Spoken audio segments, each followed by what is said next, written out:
most things, we make sense of the world through story. We make sense of the world through the stories that we take in. We make sense of the world, the stories we share with each other. And we certainly make sense of the world through the story that we've been telling ourselves our whole lives. And that story isn't fixed. And I believe that for the longest time, I had a sense of identity and a sense of fixedness to the way things were, because that's the way that it's always been. What I really appreciate is the neuroplasticity of life experience and the idea that we can be collaborators in not only the writing, but the rewriting.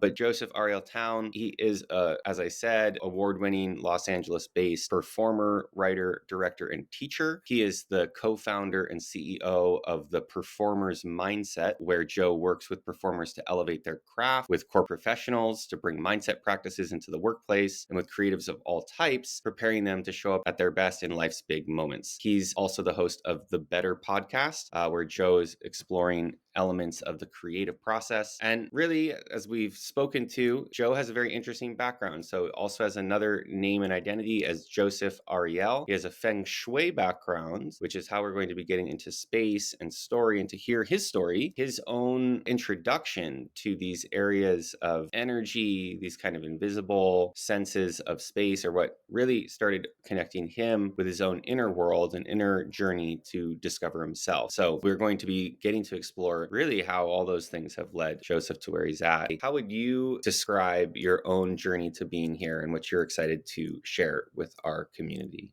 Well, the three words that I heard about your mission and vision is health, healing, and vibrancy. And I think that that really dovetails beautifully with Story, State, and Space. And it really is a through line that we may find in the journey to now. And like most things, we make sense of the world through story. We make sense of the world through the stories that we take in. We make sense of the world, the stories we share with each other. And we certainly make sense of the world through the story that we've been telling ourselves our whole lives. And that story isn't fixed. And I believe that for the longest time, I had a sense of identity and a sense of fixedness to the way things were, because that's the way that it's always been. What I really appreciate is the neuroplasticity of life experience and the idea that we can be collaborators in not only the writing, but the rewriting of our story. My story begins on the East Coast of the United States. I was born upstate near Albany, and I was born to some very artistic parents. My mother was a fine artist and a painter and a poet and a mystic, and she had really connected to a beautiful community up there. And she met my dad, who at the time was a DJ on the radio in New York City. And his passion for music led him to being creative by telling stories through the music that he played. And at that time, getting to choose what music got played in what order. Their relationship really felt like a powerful storm of energies that came together. They were together 2.5 years in total. And the story that my mother likes to tell about that is that it really was about me coming through that and me coming into the world. Ironically, the day that I was born, apparently almost every weather condition possible happened. Lightning,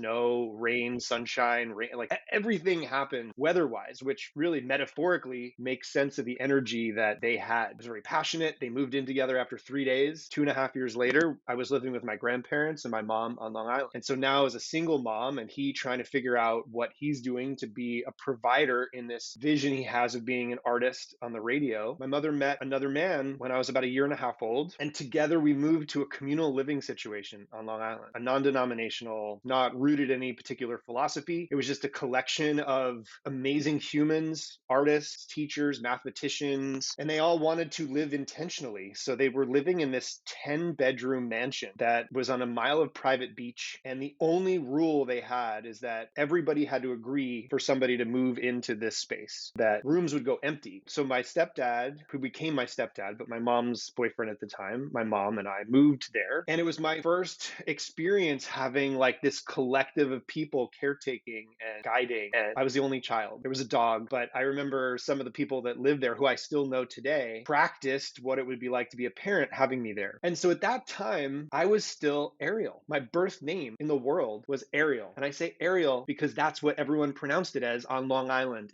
In fact, my hippie parents gave me a nickname, which was Blue Star. And if we want to go down that road, there's a whole lot of other names. My mom changed her name from Rosemary or Rosemary to Crystal crystal star. She claimed her name as an artist in the world. So all of her art is signed with a crescent moon and a star, which is the symbol of her as Crystal Star. Taking a name is part of my family legacy as well. But I was given the name Ariel. I was given the name Blue Star. And when I was 5, I said, I want to be Little Joe. I want Joe Town, my stepdad, my mom married him when I was 5. I said, I want him to be my dad. So I took this name, Little Joe, and I was registered in school as Joe Town. But that didn't go over so well with my biological family, my dad's side. And so they kept referring to me as Ariel. They didn't want to call me Joe, the name that I asked for. So it became this metaphor of 2 homes, 2 names, and within me, this sense of having to adapt to the environment I'm in. I have requests in the world. Some of them are being met, some of them are not being met. And it was my first time claiming anything like that. And so it began a really ongoing internal challenge for me, but it also primed me when everything came to a head, I would say around 13. I went through a period of time where I cut off speaking to my biological father. I fell in love with acting and found my voice. I had suffered from lack of confidence and had ulcers in the world, and acting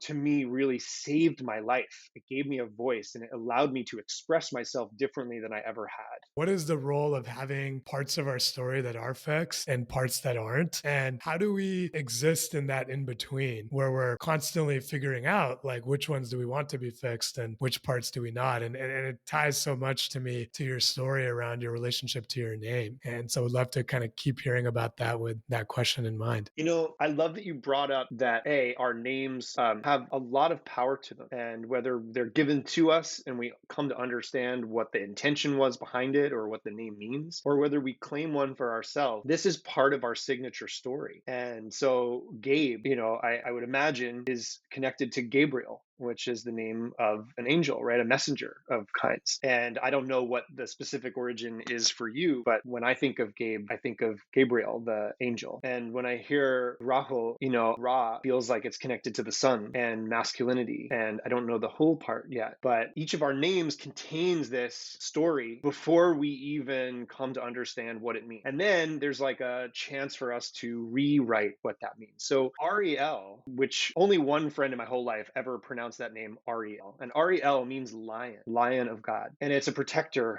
And it also has a lot of other meaning in Shakespeare and poetry and in the Bible and different things like that. Whereas Joseph means bringer of hope. So if Ariel is a proud messenger and Joseph is a bringer of hope, that feels important as part of my story.